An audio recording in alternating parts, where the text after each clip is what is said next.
Pois é, um golzinho, e aí repercutiu, né, meio aquela declaração do técnico Felipe Luiz, falando que não... Eu acho que ele se expressou mal, porque ele falou que não conhecia, mas eu acho que é o estilo de jogo, né? Então, interpretaram também do jeito que eles queriam para provocar uma polêmica e dar uma arma pro adversário, né, ou pro time deles lá.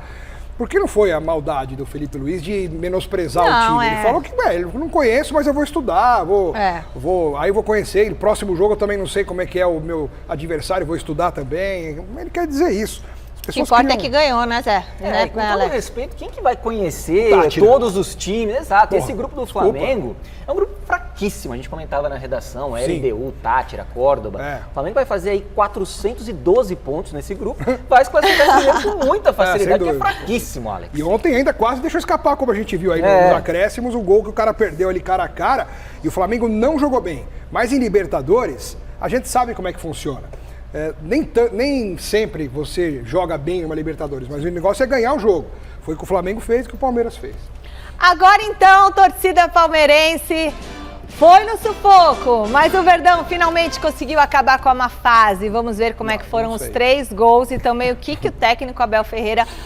Se ganhei, se perdi, mil emoções eu vivi. E é por isso que eu gosto de ser treinador de futebol.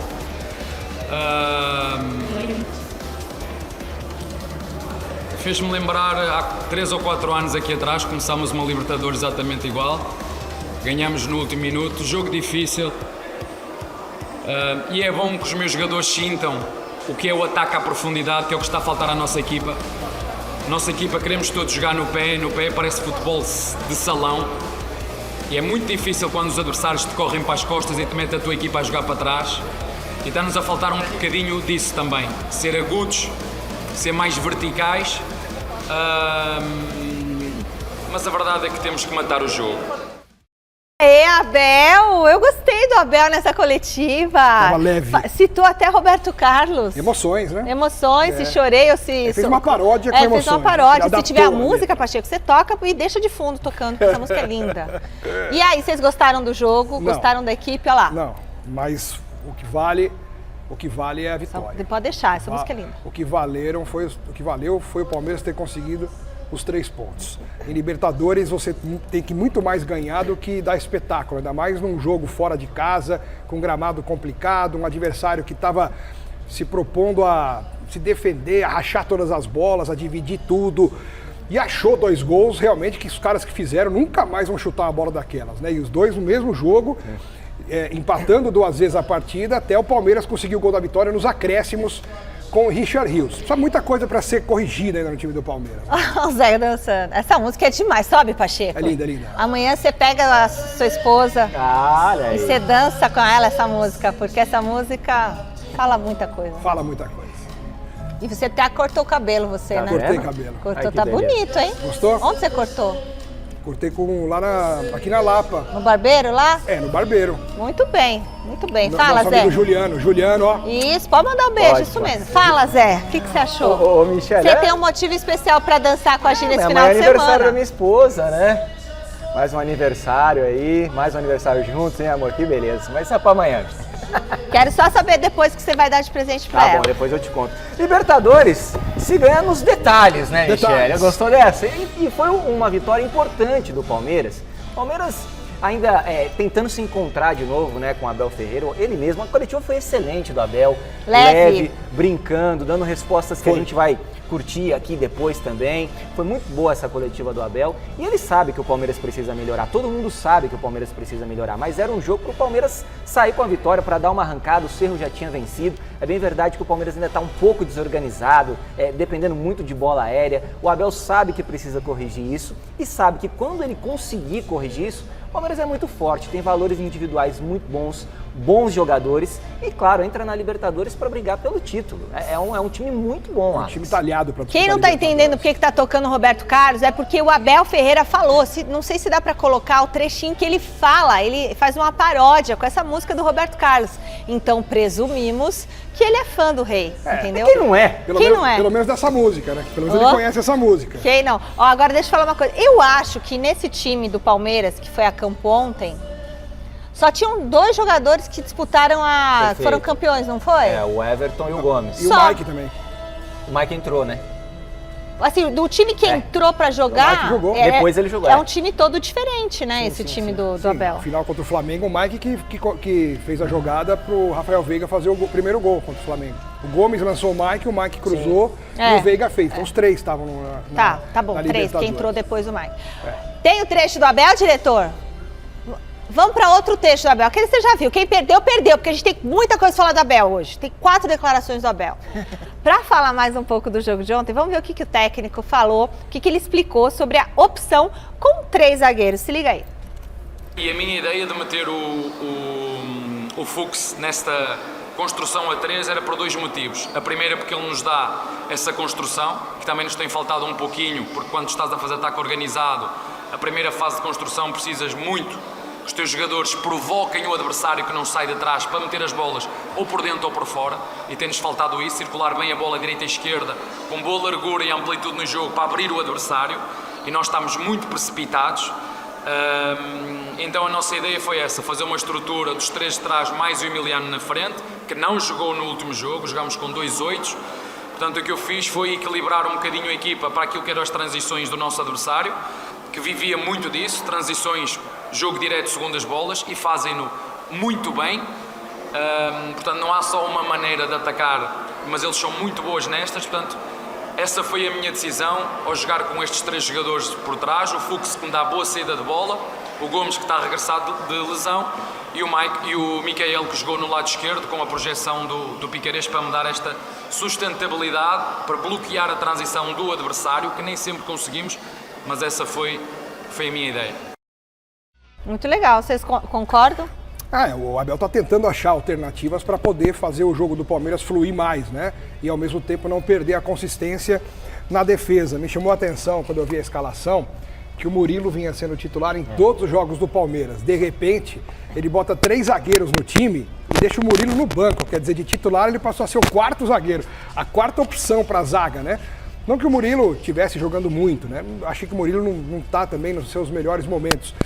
Mas chama a atenção, do mesmo jeito que o Abel tirou o Richard Rios, ele tirar o Murilo para manter o Micael, promover a volta do Gomes de lesão e colocar o Bruno Fux para fazer aquela função. Acho até que pode ser por causa desse jogo pontualmente, de repente o Murilo volta domingo contra o Sport, mas isso me chamou a atenção. E também me preocupo nessa formação do Palmeiras, o que vai acontecer em relação à lateral direita. Por quê? Porque o Mike ontem sofreu mais uma lesão na carreira, acho que a 94ª lesão do Mike na carreira, lesão muscular, vai ficar fora um tempo. O Marcos Rocha ainda não está pronto para voltar e vai ficar só o Giai, que é uma temeridade, né? O Giai precisa aprender primeiro a jogar bola e depois, eu não sei de onde que o Abel viu assim, um potencial tão grande para o Giai.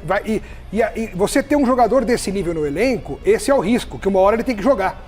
E é o caso, o Giai será titular, a não ser que o Abel invente lá com 3 zagueiros ou um outro jogador para ficar ali e não precisar colocar o Giai como ele fez ontem. Enfim, são problemas que ele vai ter que administrar, assim como ele falou do Facundo. Eu estou sacrificando o Facundo porque o Facundo tem que jogar pela direita, ele está jogando pela esquerda. Então realmente está sacrificando, porque o Facundo até hoje foi o atacante caranguejo, né? Ele pega a bola e joga para trás, pega a bola e joga para trás. Ontem foi melhor um pouquinho, né? Fez alguns cruzamentos, mas enfim, são coisas que o Abel, com o tempo, com essa reformulação, tem que acertar no time do Palmeiras. Tem que ter paciência um pouquinho, viu, Paes? Em relação ao Mike, a lesão no adutor da coxa, realmente praticamente está fora do jogo contra o Sport. O Aníbal e o Veiga treinaram hoje na academia, então são 2 jogadores que podem retornar ao time do Palmeiras nesse jogo do Campeonato Brasileiro. Agora, em relação à zaga, o Abel gostou muito dessa chegada, né? Do Micael, por exemplo. Peraí, seu microfone tá com problema. Não tá com Você problema? cantou, não sei o que você fez aí, você desconectou o negócio. Então, enquanto conecta de novo, quero fazer 2 coisas. Vem um close aqui em mim, Tim. Um close que eu quero mandar um beijo. Um beijo pro meu tio Abel. Tio, beijo, saudade. Não, é outro tio Abel. Agora, enquanto arrumar o microfone... Sobre o Mike, a lesão no adutor, então muito possivelmente está fora desse jogo contra o Mas Sport. é pouco tempo, né, Zé? É pouco tempo. Não? Acho que Duvido. sim, acho que sim. Uma lesão atrás da outra, ele tem que voltar inteiro. Não, ele está tendo uma reincidência. reincidência. Não, mas não é joelho, entendeu? Não, lesão muscular. Uma lesãozinha, um gelinho, uns 2 mesezinhos. pomada. Um mesinho. Um mês e meio. No mínimo, aí vai Mês ter e que se meio. virar com o Giai realmente. Com esse ou com o Facundo calendário, quantos jogando ali. jogos são um mês e meio? Muitos, É. muitos. Aproximadamente 38 jogos. Sério? Não, deve ser uns 8, não. né? Um pouco mais, bastante, uns 10, bastante. 12 jogos. Mas em relação ao Aníbal e ao Veiga, treinaram hoje na academia, devem voltar contra o Sport. E aí o Mikael, ele tem agradado muito o Abel, a comissão, um cara que tem uma força física muito grande, vem fazendo bons jogos pelo Palmeiras.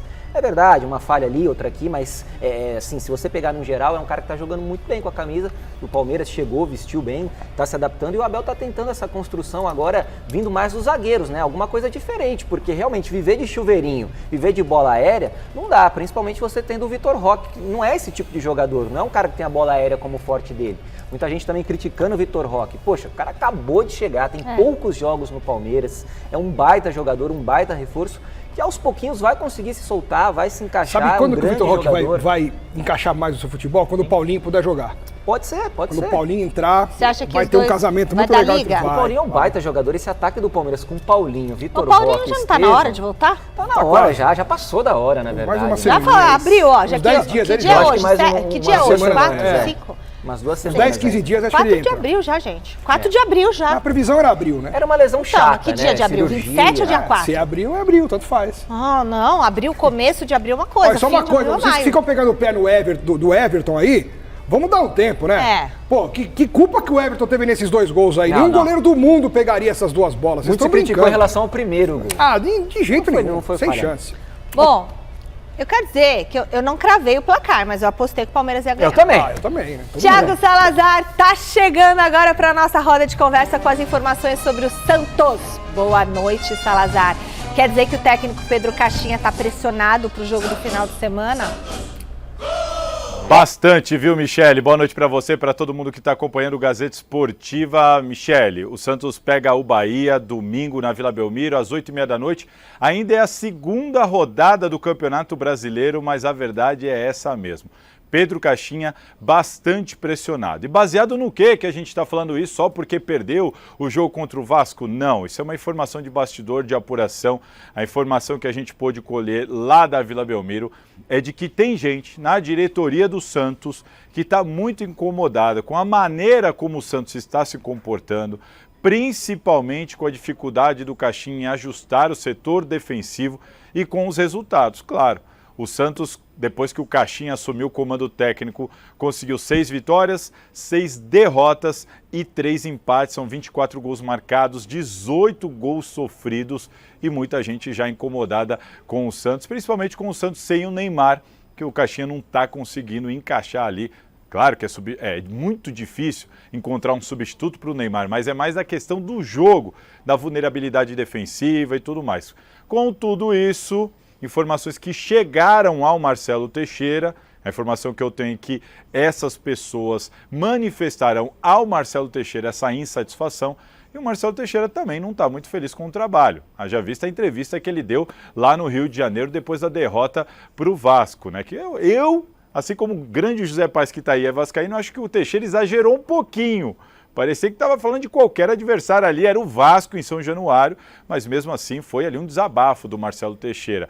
E um ponto que pega, isso também é apuração, é de que parece que os santistas estão um pouco traumatizados com o rebaixamento para a segunda divisão no ano passado. Por que eu estou falando? No retrasado, né? O ano passado jogou a Série B. Por que eu estou falando isso? Porque uma pessoa de dentro do Santos comentou comigo, o Santos não pode deixar de somar pontos agora no início. Não pode deixar para o segundo turno para correr atrás dos pontos que não conseguiu no primeiro turno. Eu falei, não é muito cedo para isso, não tem essa de muito cedo, enfim. Eu acho que tem também um pouquinho de trauma do que rolou recentemente na última participação do Santos na Série A.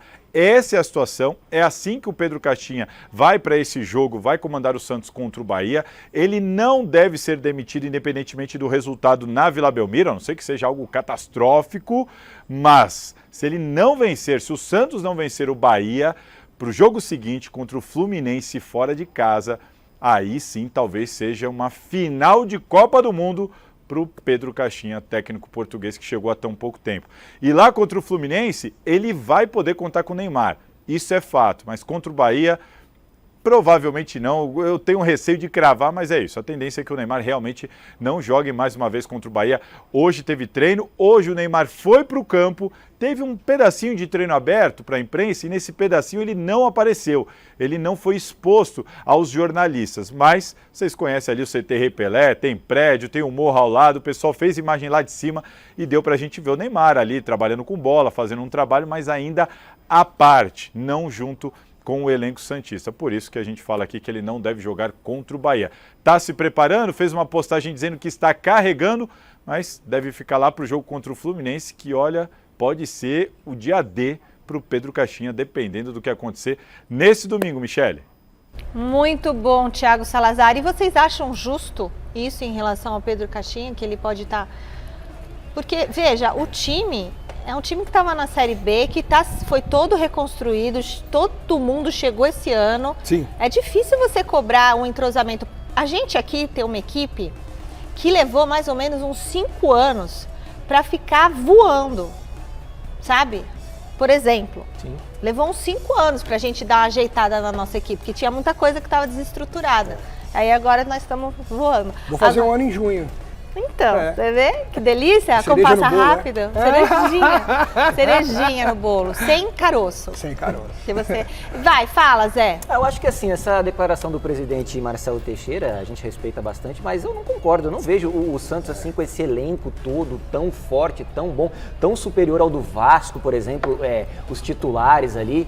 Acho que é um elenco mediano nesse Campeonato Brasileiro, não entendo que o Santos vai brigar para não cair. Agora, como disse o Salazar, é bem verdade. Quando você vem de uma Série B, você tem aquilo ali dentro de você, aquela pulguinha, poxa, a gente não quer passar por isso de novo, claro. Mas assim, não vejo o Santos, nossa, muito superior ao Vasco, muito superior a outros adversários ali que vão disputar com o Santos para um meio de tabela, um 12º, 13º lugar. Enfim, o Pedro Caixinha está pressionado, claro. O Santos é um time grande que vem de Série B, então isso acaba pesando no trabalho dele também. E aí ele vai ter que conviver com isso. Esse jogo contra o Bahia vai ser muito difícil.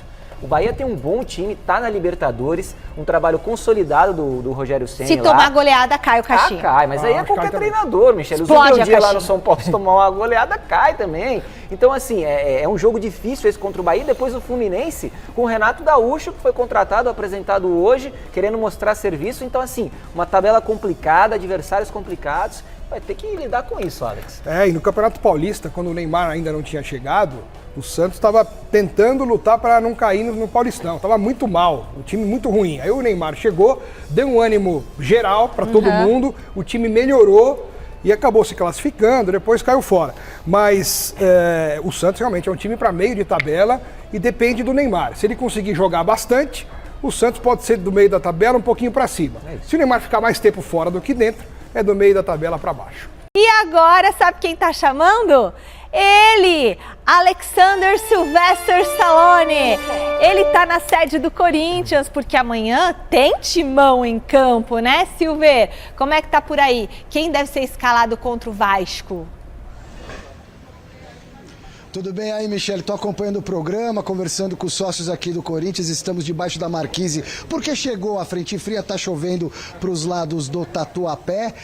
E a recepção aqui dos corintianos na sede social do Timão sempre muito calorosa com a gente. Estava conversando com o Fernando Wanner, que é historiador aqui, a respeito também da formação do torcedor do São Paulo ao longo da história, que é o tema do meu TCC.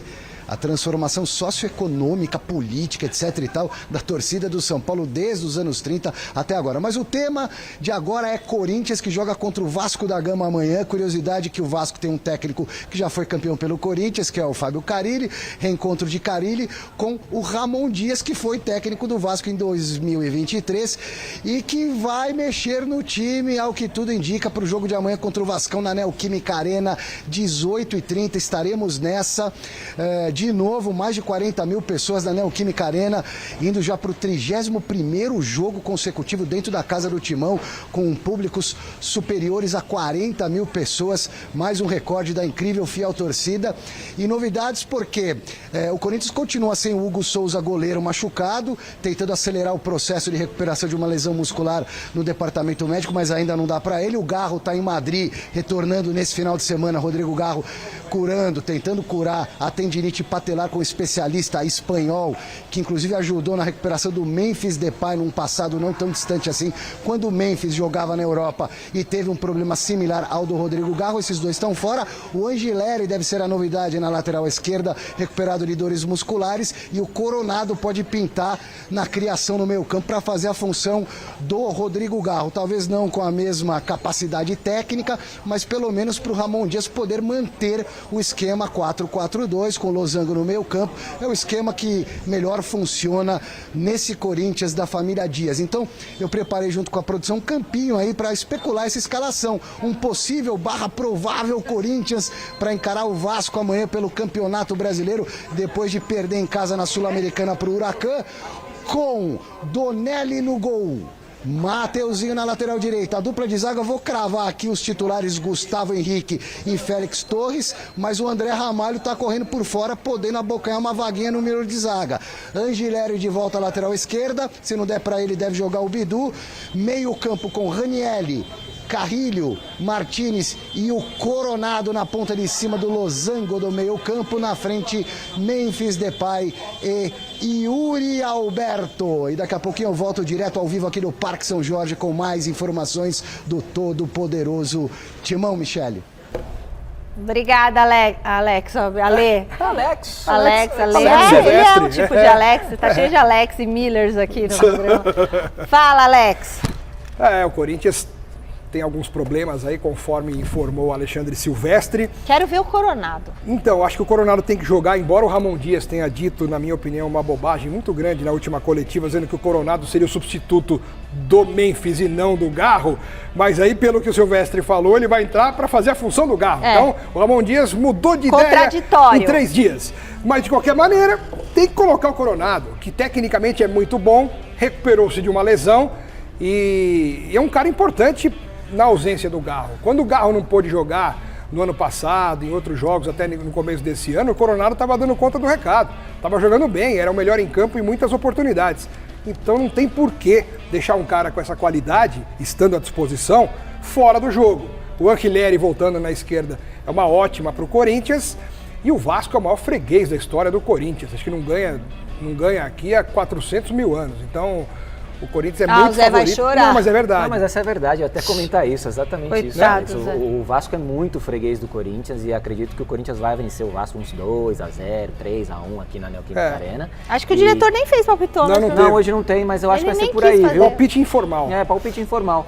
E em relação ao Ramon, ele desde a época que ele era treinador do Vasco, ele tem muita dificuldade quando ele precisa substituir os jogadores. Ele faz uma salada, mexe, troca, Verdade. sabe? E não consegue ajeitar o time durante o jogo, faz trocas ruins, coloca jogador que não tem que colocar, tira a cara de posição, coloca em outra. Enfim, ele não tem ele não consegue fazer essa leitura do jogo impressionante ali na hora que ele tem que mudar. Isso é desde que ele treinava o Vasco. Agora, o Coronado, eu tô com o Alex nessa, pelo amor de Deus, ele é substituto do Garro. É lógico, imagina. E se o Garro não puder jogar, não pode jogar, claro, eu colocaria o Coronado também. Não entendo que ele seja substituto do Memphis. Acho que o Romero é muito mais substituto do Memphis do que o Coronado com o Garro. E acho que o Coronado, jogando ali, pode fazer um bom papel, especialmente nesse jogo que o Corinthians hoje está num patamar acima do Vasco. Ele volta contra um adversário teoricamente mais fraco e pode desempenhar muito bem seu futebol. No Mesa Redonda a gente vai fazer provavelmente o G4 e o Z4. Depois eu quero que vocês pensem aí, o G4 e o Z4, hein? Desse ano no Brasileirão. Aqui? O Alex você tem que guardar pro Mesa, mas o Zé pode falar aqui, tá? O Zé vai pensando, Zé, o seu G4 e o seu Z4 do Brasileirão. No final G4 ou G6? Não, G4. É G6, não é? Ou G4? Não, é G4. Não, G4. G4, você quer G8? Você quer G8 não, agora? sei. A cúpula mundial agora. Bom, direto pro CT da Barra Funda, bater um papo com a Marina Buffon. Boa noite, Má. Um passarinho tricolor me contou que saiu um vídeo de bastidores do São Paulo. Aí eu tô curiosa para saber o que tem de interessante nesse vídeo. Conta pra gente, Má. Olá, Michele. Boa noite para você, para todo mundo que está acompanhando a gente nessa sexta-feira. Boa noite, Alex Miller, também José Paes, que hoje não tá aqui, né? Não tá aí no estúdio, mas tudo bem, viu, gente? A gente toma chuva aqui, tá tudo certo. Tô aqui com o Ricardo Braga, também Melchior. Brito estão aqui comigo.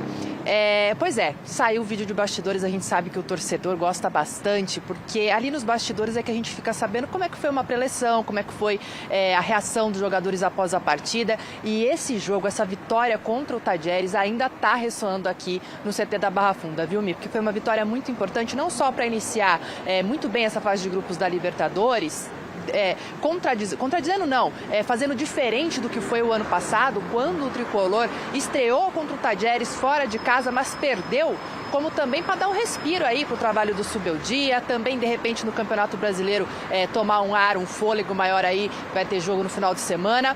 O Caleri, a gente separou 2 trechinhos, colocou aí para vocês que a gente vai ouvir agora, mas o Caleri, capitão, falou antes da partida, ali antes do aquecimento e depois do triunfo. Olha só que ele fala bastante sobre sonho da Libertadores, vamos ver.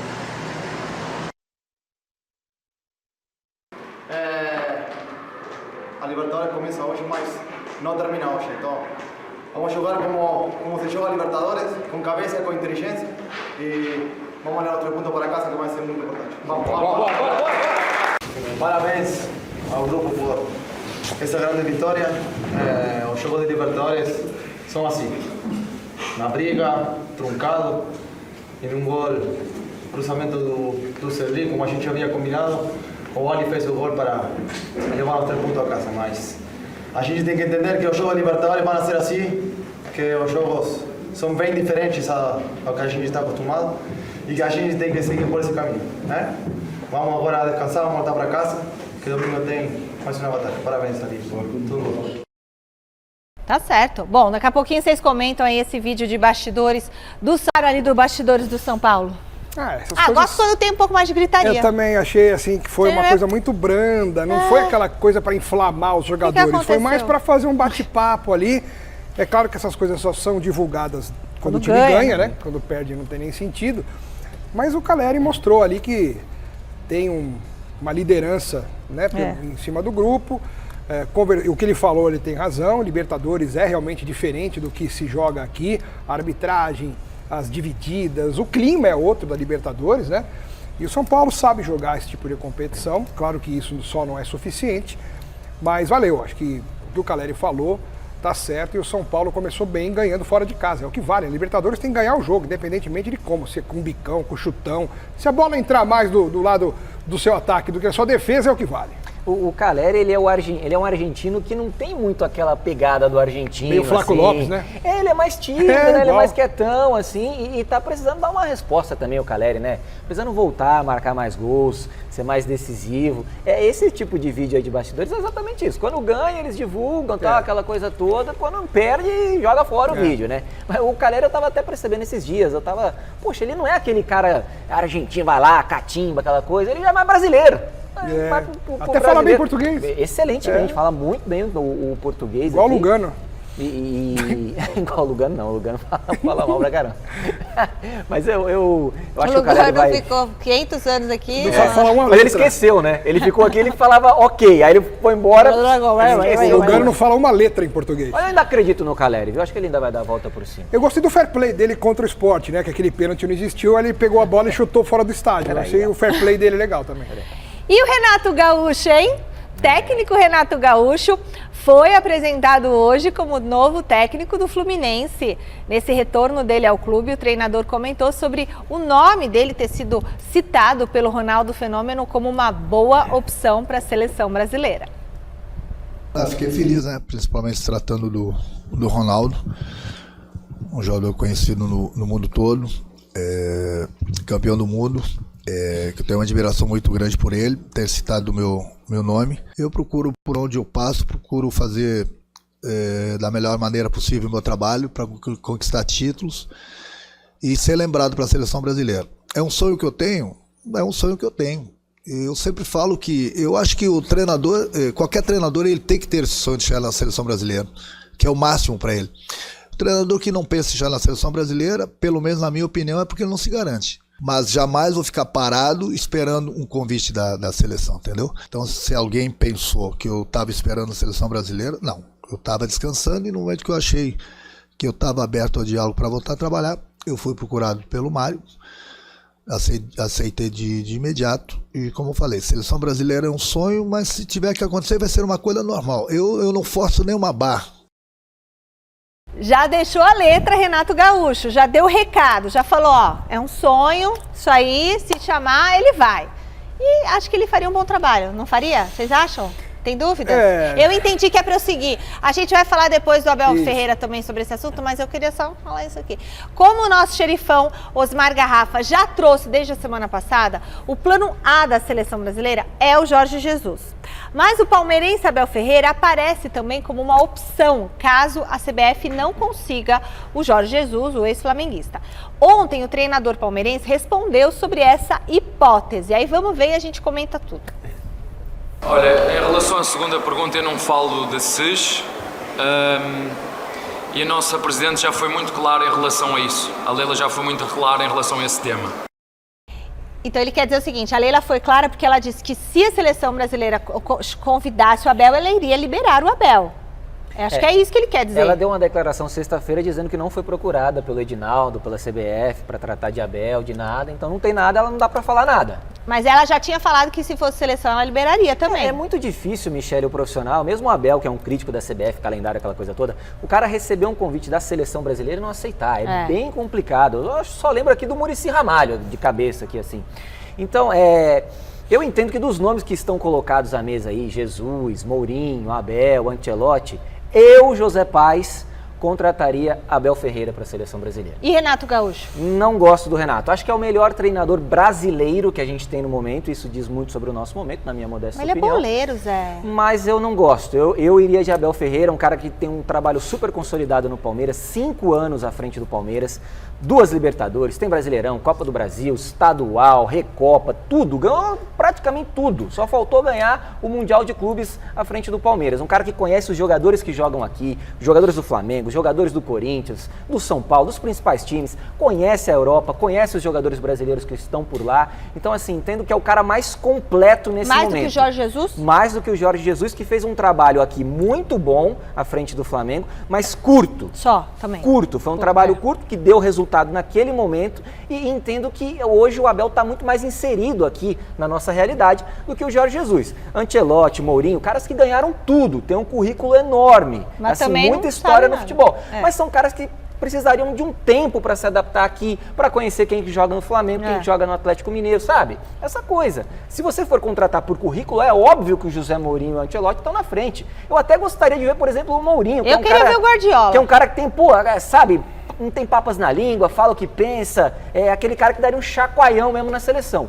Mas eu gostaria muito mais de ver o Abel na nossa seleção. Eu acho que pelo que o Paes falou, que o Abel conhece mais o futebol brasileiro, o Abel Ferreira teria menos dificuldade para convocar, para trabalhar os jogadores. Ele já é quase que um brasileiro trabalhando aqui, né, como treinador.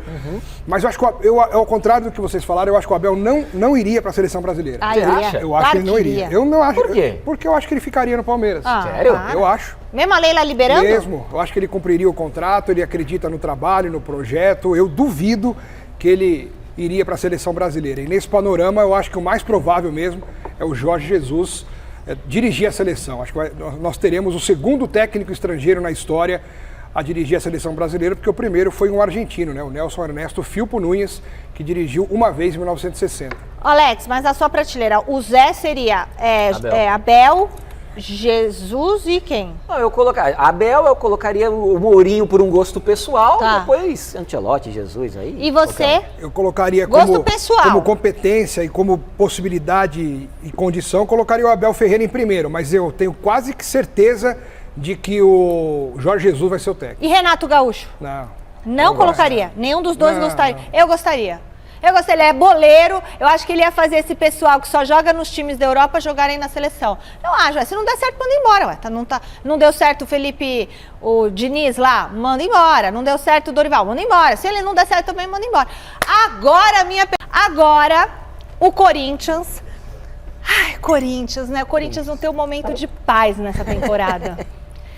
O Silvestre tá voltando para a conversa aqui, com a sequência do Timão, até um novo clássico contra o Palmeiras. Vai ter outro clássico contra o Palmeiras, é isso, Silver?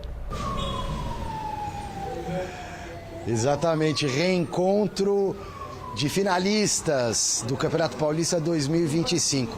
A gente preparou um rápido recorte da agenda de jogos do Coringão nessa semana, de sábado a sábado, com uma Sul-Americana, partida decisiva no meio dos 2 jogos de Campeonato Brasileiro. Então, é o seguinte, amanhã o Vasco da Gama na Neoquímica Arena pelo Campeonato Brasileiro, segunda rodada do Brasileirão, Corinthians no Brasileirão jogando a primeira em casa, Neoquímica com mais de 40 mil pessoas, já falamos da escalação.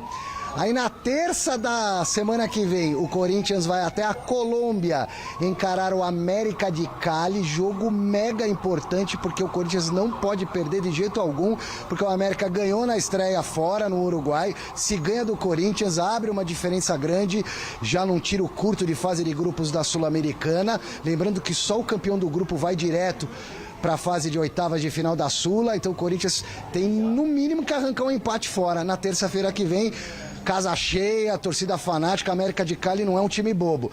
E no sábado seguinte, não amanhã, no outro, mais um derby pelo Brasileirão, primeiro turno, como não vai dar para jogar no Allianz Parque, mando do Palmeiras, o clássico Palmeiras e Corinthians será em Barueri. Esses os 3 próximos jogos do Corinthians na temporada, Michele. Show, Silver! Vamos pôr na tela lá para os meninos comentarem os próximos jogos do Corinthians. Você vê, né? O que uma vitória faz? O Ramon tava balançando no cargo, aí foi só ganhar do Palmeiras, que já respirou, já tá... Né? Olha lá, vai ter Corinthians e... A sequência, Corinthians e Vasco amanhã, né? Vocês vão ver tudo sobre esse jogo domingo no Mesa Redonda. Aí depois enfrenta, na terça-feira, o América de Cali, ó, parada dura aí. E depois, pela Sul-Americana, né? E depois tem o Palmeiras já, gente. De novo, já pega o Palmeiras. Só que é em Barueri, né? Então fica um pouco mais neutro o negócio. E aí?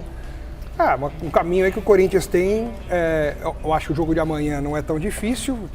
Desculpa, José Paz, mas é a minha opinião. Eu acho que o Corinthians deve ganhar esse jogo aí com uma certa e relativa tranquilidade. 2-0. Por aí, 2-0. Eu acho que é por aí, 3-1. Imagina alguma coisa nesse sentido. Agora depois a Sul-Americana é aquela coisa, né, do acesso negado, né? Que é difícil. Alex! Não, mas é difícil pro Corinthians. É difícil pro Corinthians jogar. Até o Memphis não joga competição internacional pelo Corinthians. Então. Não sei o que Corinthians acontece. escuta buenas noches lá do juiz. Nossa. É verdade. É melhor eles usarem aqueles tampões. Isso. Então, e é fora de casa, né? O Corinthians perdeu em casa o primeiro jogo da Sul-Americana e só se classifica um direto. Então, assim, se você quiser compensar e ainda ter alguma chance, tem que ganhar esse jogo. E depois é o Palmeiras que tá com o Corinthians atravessado na goela, né? E aí vai ser parada dura. E a depender desse jogo aí contra o América, o Corinthians pode, se perder, não vai ter somado nenhum ponto na competição, o América já vai a 6, o Huracan pode ir a 6, pode complicar completamente a história do Corinthians na Sul-Americana, uma competição completamente palpável para o Corinthians vencer.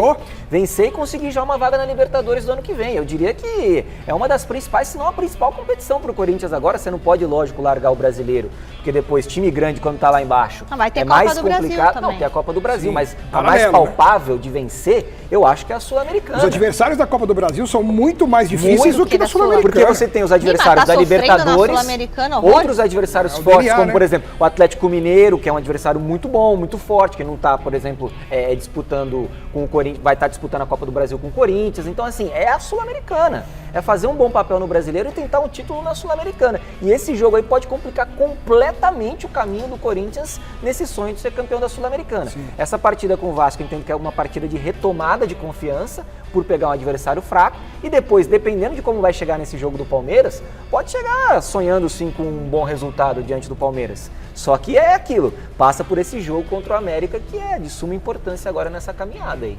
Tem mais São Paulo por aqui. Marina fechando o noticiário do Tricolor com as notícias mais quentes para o duelo contra o Atlético Mineiro.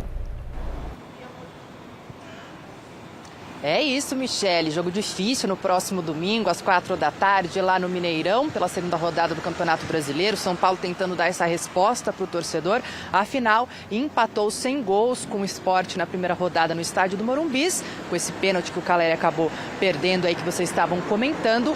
Mas olha só, o time, né, o elenco do São Paulo veio para o Brasil depois dessa vitória na Argentina, que inclusive foi apenas a terceira vitória do São Paulo em solo argentino contra um time argentino na Libertadores, uma boa marca também, né? O elenco chegou na madrugada de quinta-feira e hoje se reapresentou aqui no CT da Barra Funda para iniciar essa preparação, que só vai ter mais um treino amanhã cedo também e depois vai viajar lá para Minas Gerais. Bom, hoje aqui então aqueles atletas que atuaram por mais tempo, foram titulares, acabaram fazendo aquele regenerativo e tudo mais, e outros ali, inclusive garotos da base, acabaram fazendo um 11 contra 11, fizeram algumas finalizações, enfim, trabalharam alguns fundamentos.